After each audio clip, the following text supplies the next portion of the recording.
బేరీ news ముందుగా headlines.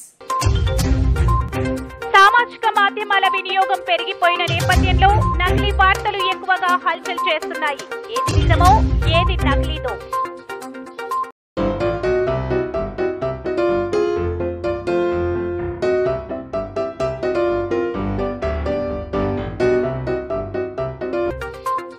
TV షోలో YouTuber వివాదాస్పద వ్యాఖ్యలు, సీఎం హెచ్చరికలు, నెట్టింట తీవ్ర విమర్శలతో క్షమాపణలు. వాళ్లకు తాగేందుకు నీళ్లు, ఉండేందుకు గూడు, లేదంటే మీకు సైకిల్ ట్రాక్ కావాలా? సుప్రీంకోర్టు. టైక్వాండో ఛాంపియన్షిప్ సాధించిన క్రీడాకారులను అభినందించిన బద్వేలు తెలుగుదేశం యువ నాయకులు రితీష్ రెడ్డి. విద్యార్థులు విద్యతో పాటు క్రీడల్లో అన్ని రంగాల్లో కూడా రాణించాలని బద్వేలు తెలుగుదేశం పార్టీ నాయకులు రితీష్ రెడ్డి పేర్కొన్నారు. NTR memorial AP state taekwondo championship కాకినాడలో జేఎన్టీయూ యూనివర్సిటీ స్టేడియంలో జరిగిన రాష్ట్ర స్థాయి పోటీలో సాయి ప్రీతి గోల్డ్ మెడల్ సాధించగా Nagadeepika S Sameer silver medal సాధించడం జరిగిందన్నారు.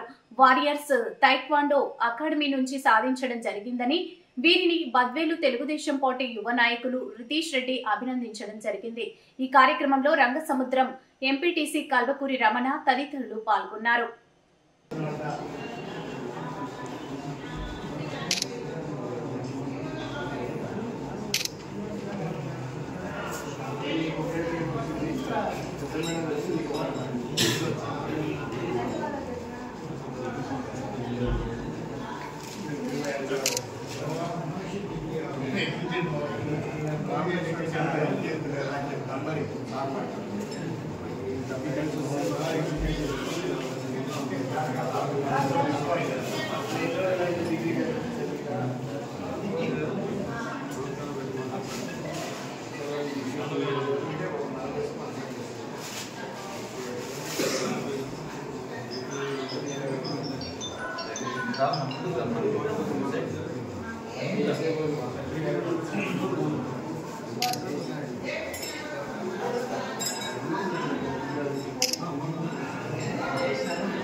మహాకుంభాభిషేకంలో పాల్గొన్న మంత్రులు కాళేశ్వరం అభివృద్ధికి మాస్టర్ ప్లాన్. జయశంకర్ భూపాల్పల్లి జిల్లా మాదేవ్పూర్ మండలంలోని కాళేశ్వరంలో అభిషేకానికి రాష్ట్ర ఐటీ శాఖ మంత్రి దుద్దిళ్ల శ్రీధర్ బాబు, ముగ్గురు మంత్రులు అభిషేక కార్యక్రమంలో పాల్గొన్నారు. పీఠాధిపతి శ్రీ శ్రీ శ్రీ సచ్చిదానంద సరస్వతి నేతృత్వంలో 3 రోజుల పాటు అంగరంగ వైభవంగా జరిపారు. ఆదివారం చివరి రోజు కావడంతో రాజగోపురం వద్దకు కుంభాభిషేకం నిర్వహించారు. మంత్రులు శ్రీధర్ బాబు, కొండ సురేఖ, పొన్నం ప్రభాకర్, ఎమ్మెల్యే గంట సత్యనారాయణరావు కాళేశ్వరం ముక్తేశ్వర స్వామికి అభిషేకం చేశారు. మంత్రి శ్రీధర్ బాబు మాట్లాడుతూ ప్రసిద్ధ కాళేశ్వరం క్షేత్రంను మాస్టర్ ప్లాన్ ప్రణాళికతో అన్ని రంగాల్లో అభివృద్ధి చేసేందుకు నిధులు మంజూరు చేస్తున్నట్లు ఆయన అన్నారు. అనంతరం రాష్ట్ర రవాణా శాఖ మంత్రి పొన్నం ప్రభాకర్, దేవాదాయ శాఖ మంత్రి కొండ సురేఖ, ఎమ్మెల్యే సత్యనారాయణరావు కలిసి మాట్లాడుతూ ఉత్తర భారతంలో గల కాశీదార్నాథ్లో గల శివుడి క్షేత్రాల కంటే కాళేశ్వరం క్షేత్రం ప్రాశస్త్యం కలదుగా పురాణాలు చెబుతున్నాయి. గోదావరి ప్రాణహిత నదుల సంగమంతో త్రివేణి సంగమంగా అంతర్వాణిగా సరస్వతి నదిగా వెలిసిందన్నారు.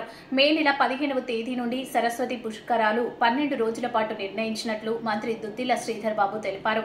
అభివృద్ధి చేసేందుకు మహారాష్ట్ర, ఛత్తీస్గఢ్ ప్రభుత్వాలు ఆ సహాయం తీసుకుంటామని తెలిపారు. కాళేశ్వరం క్షేత్రం అభివృద్ధికి 25 కోట్లు వివిధ శాఖల ద్వారా మంజూరు చేసినట్లు తెలిపారు.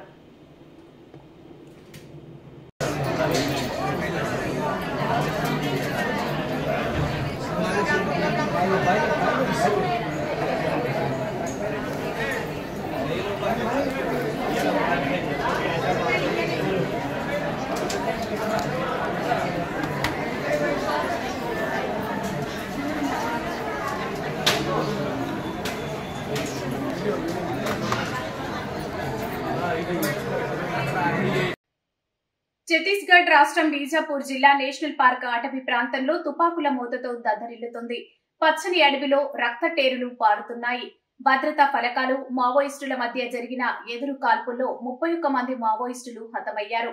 2 జవాన్లు మృతి చెందగా మరో 2కి తీవ్ర గాయాలయ్యాయి. గాయపడిన జవాన్లను మెరుగైన వైద్యం కోసం బీజాపూర్ ఆసుపత్రికి హెలికాప్టర్లో తరలించారు. పశ్చిమ బస్తర్ ప్రాంతంలో శుక్రవారం మావోయిస్టుల కదలికకు సంబంధించిన భద్రతా బలగాలకు కీలక సమాచారం మేరకు కాల్పులు కొనసాగుతున్నట్లు సమాచారం.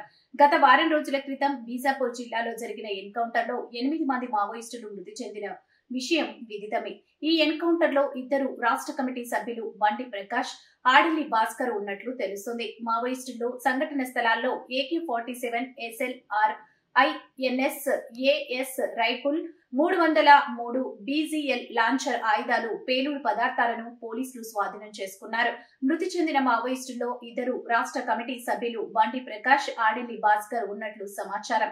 ఇంద్రవతి నేషనల్ పార్క్ ప్రాంతంలో ఆదివారం తెల్లవారుజామున భద్రతా దళాలు యాంటీ మావోయిస్టుల ఆపరేషన్ చేపట్టాయి. ఈ సమయంలో కాల్పులు మొదలయ్యాయి. భద్రతా దళాలు ప్రతిస్పందించాయి.